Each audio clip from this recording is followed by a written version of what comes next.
Chers frères et sœurs, je vous salue dans le nom de notre Seigneur Jésus-Christ.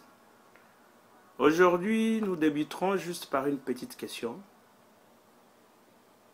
Mon frère, ma sœur, fais-tu confiance à Dieu? Nous allons lire dans Luc 1, 38. Il est écrit, Marie dit, je suis la servante du Seigneur, qu'il me soit fait selon ta parole. Et si nous allons dans Matthieu 1, 24, Joseph s'étant réveillé, fit ce que l'ange du Seigneur lui avait ordonné, et il prit sa femme avec lui. Aujourd'hui, nous prendrons comme texte de référence Luc 1, 28 à 38, Matthieu 1, 18 à 25. Il est évident que Marie est une femme de valeur aux yeux de Dieu. Sa piété est connue de tous. Tandis que Joseph, lui, c'est un homme de foi. La parole nous dit dans Matthieu 1, 18 que Marie se retrouva enceinte par la vertu du Saint-Esprit avant qu'elle n'habite avec son fiancé Joseph. Cet homme a été probablement tenté par les mêmes pensées que vous et moi. Ce que nous aurions pu penser, ce que nous aurions pu avoir comme pensée, il en avait eu aussi.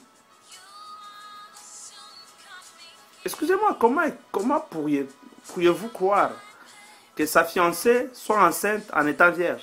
Comment expliquer ça? Aussi spécial que Marie était,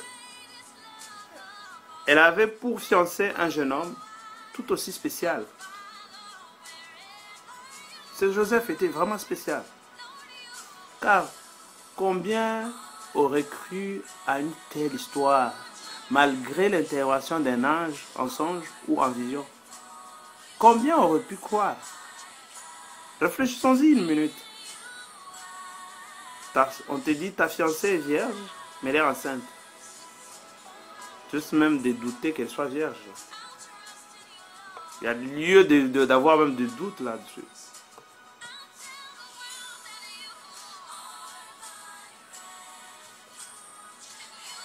En plus de ça, la Bible ne nous dit pas si Marie a essayé de convaincre Joseph de la vérité. Non, non, non. Rien ne nous le dit pas. Même si elle aurait essayé, quel mot aurait-elle utilisé?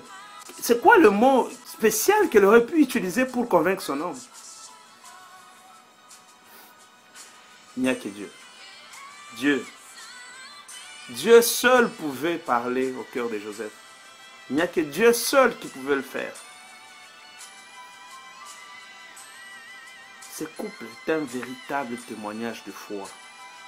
C'est un véritable témoignage de confiance, d'abandon à Dieu et surtout de soumission à la volonté de Dieu. Marie, en répondant à l'ange dans Luc 1, 38, ne se souciait pas de la suite, encore moins de la réaction de son fiancé.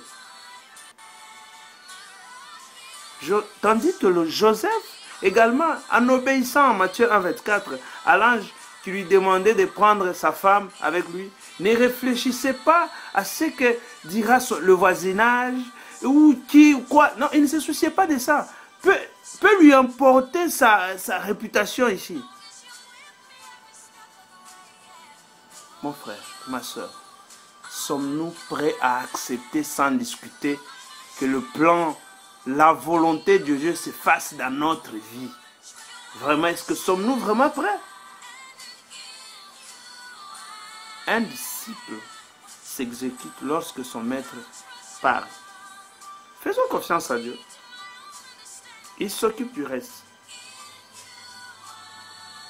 Mon frère, ma soeur, l'obéissance vaut mieux que le sacrifice. L'obéissance vaut mieux que le sacrifice. Que Dieu vous bénisse.